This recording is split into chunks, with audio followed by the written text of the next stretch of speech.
Hey everybody, welcome to a brand new series, a brand new show that I'm experimenting with called Ask Brian. This is going to be questions that have been sent in through social media, through my Instagram Q&A at the minute. I might extend this over to TikTok and different platforms, but this is going to be a video first series for YouTube. So if you're listening to this on the podcast, on the Brian Keane podcast, you can also watch the video that accompanies it on my YouTube channel, which is Brian Keane Fitness. Again, not very original, I know, Brian Keane or Brian Keane Fitness on everything, but it keeps it easy to find if you are searching me.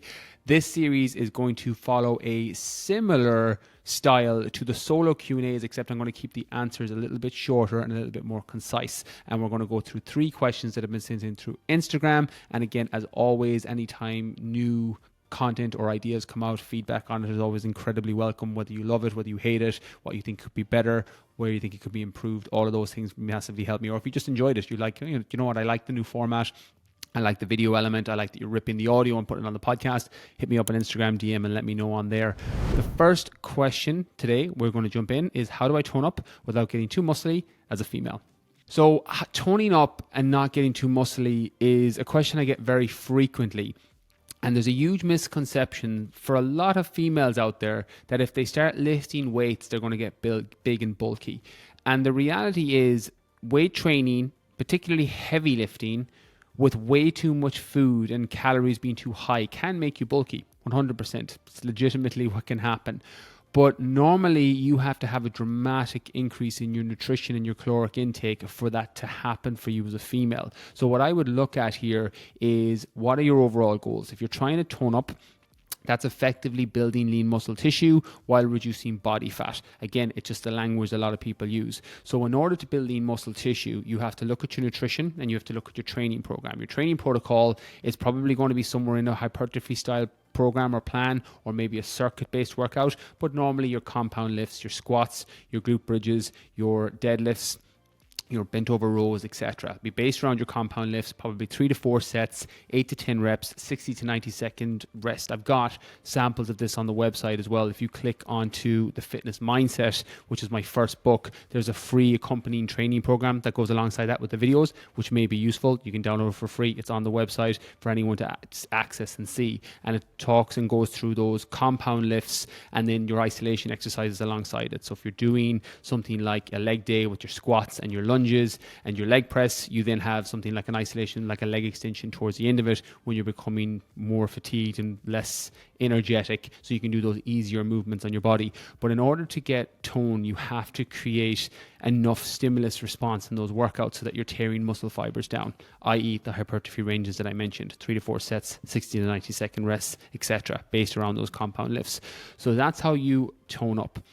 Your nutrition then goes towards that repair. So when you look at your 3 macronutrients, your carbohydrates, your fats, your proteins, your protein is the most important macronutrient of those 3 when you're trying to build lean muscle tissue. Those amino acids that come from protein are the building blocks of muscle. They're the thing that will help you repair after sessions. You want to be hitting at least 1 to 2 grams per kilogram of body weight, assuming all other things equal with your calories, which I'll come on to next. So that might look like some eggs for breakfast, that might look like some chicken for lunch, and maybe some salmon for dinner, where you're getting if you're 60 kilogram female, you're getting 60 to 120 grams of protein per day. Again, you might go higher on this depending on your program, depending on the intensity of your plan. I like to skew a little bit higher with my females, especially in the beginning in my BKF Online program, so that they can get the satiation effect from the protein, because protein is very satisfying in terms of it fills you up quite quickly. If you think and try and sit down and eat 10 chicken breasts, you'd be stuffed after 2.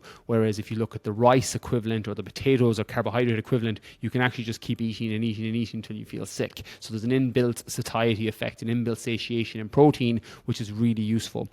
So you're looking at your training program, you're then looking at your protein intake, and then finally you look at your overall caloric intake. So if you're trying to tone up, I normally recommend going around your maintenance calories, or maybe slightly above if you're female. So for example, if you have a maintenance calories of 2,000 calories per day, you're going to be eating in and around 2,000 calories, maybe 2,100, maybe 2,200. You're not going to go too far up, because if you are going excessive with calories, and you're eating 3,000 a day or 3,500 a day, which is actually very easy to do if you think about those family size packs of chocolates, there's going to be 1,000, maybe 1,100 calories in those straight away, and you could comfortably go through one of those watching a long movie. So it's not that difficult to get your calories up very high if you're using foods and quote unquote junk food or highly processed sugary foods. It's actually very easy to overconsume calories.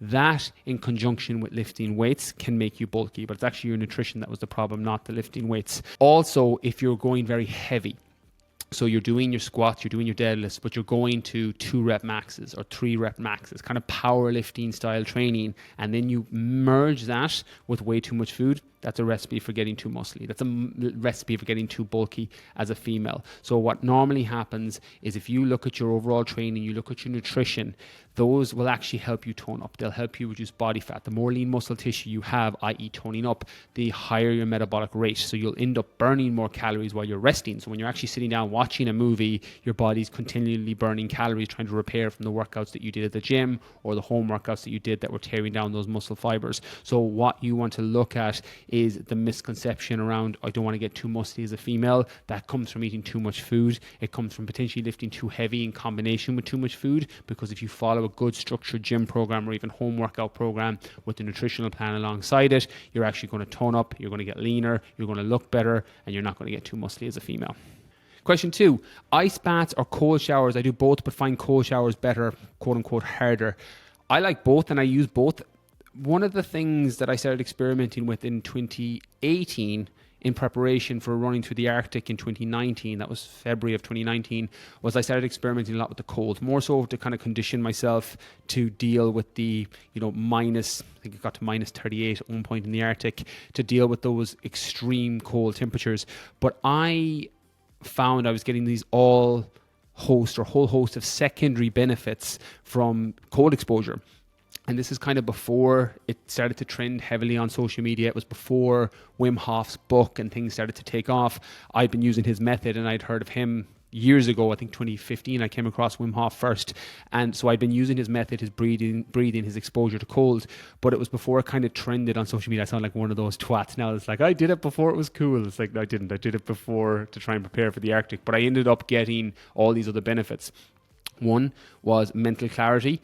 And I would come out of an ice bath if I felt anyway anxious or I was overthinking, and I found that I just mentally felt so much better. I also got a huge increase in sex drive. I think this is something that David Sinclair talked about a little bit on the podcast, that when you expose yourself to the elements and your body thinks, well, actually you could die here, as soon as you get that positive kickback when your core temperature goes back to normal, you get this increase in testosterone, you get this increase in hormones that are going to support sex drive, because your body thinks, well, actually we could die, we need to procreate now. I did find that when I started doing the ice baths that I had a pretty significant increase in sex drive.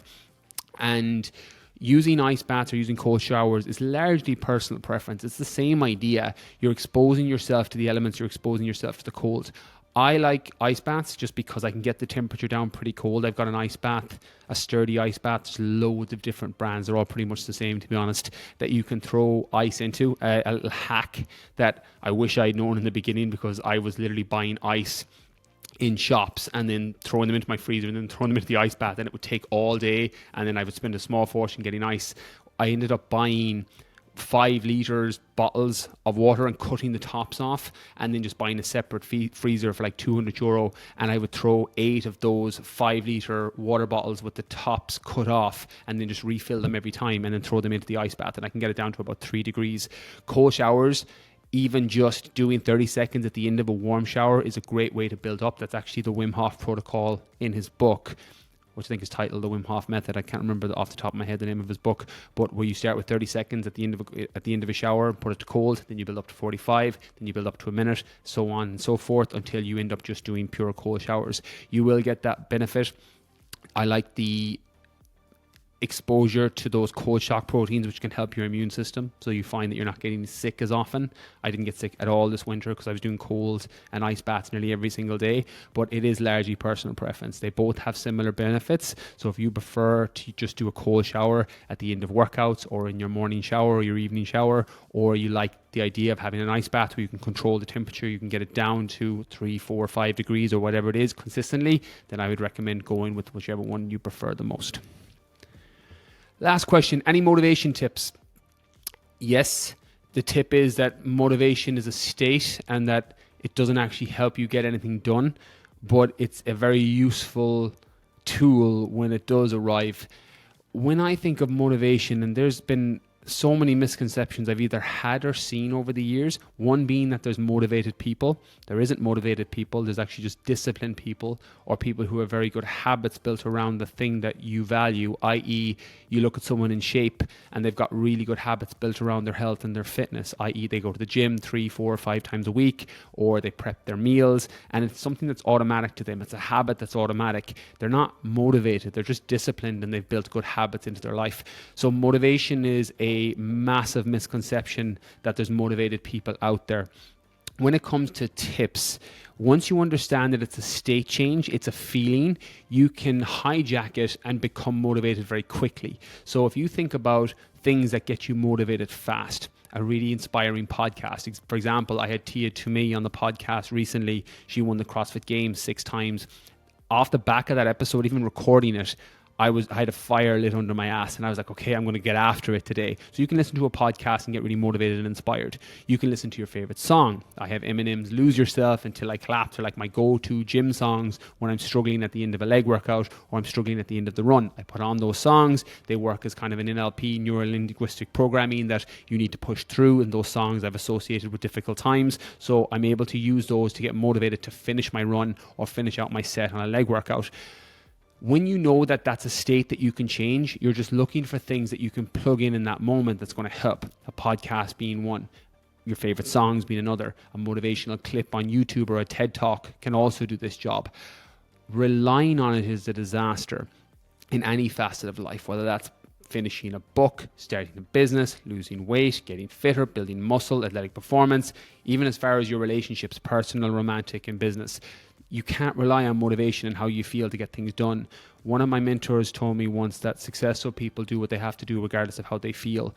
And that's the antithesis to motivation, really, because you end up building an identity around yourself that I'm a disciplined person that does what I have to do regardless of how I feel, and then that habit becomes automatic. That story becomes a self-fulfilling prophecy the more you tell yourself that you don't do your workout if you feel motivated. Because if that was the case, I think I would work out maybe twice a week. I feel like if I'm really lucky, I'll be motivated to train like twice a week as opposed to the 5 days a week that I do. If I was relying on motivation to eat, I wouldn't prep any of my meals. I'd probably just eat what was ever handy. And for me, it's probably going to be some forms of chocolate because I don't have a sweet tooth. I have sweet teeth, but I don't rely on the motivation. And again, that's not to say do exactly as I do, because I hate when fitness wankers online do that. But it is useful to look and model off people who have figured that element out. And from fitness and working out, that's something that I think you can adopt by looking at other fitness people and what they do. Most don't feel motivated every day. They definitely don't feel motivated to eat a specific way every day, but they have built the habit to do that. So don't rely on motivation to change your body composition, to lose weight, to lose body fat, to get whatever shape it is you're looking to achieve.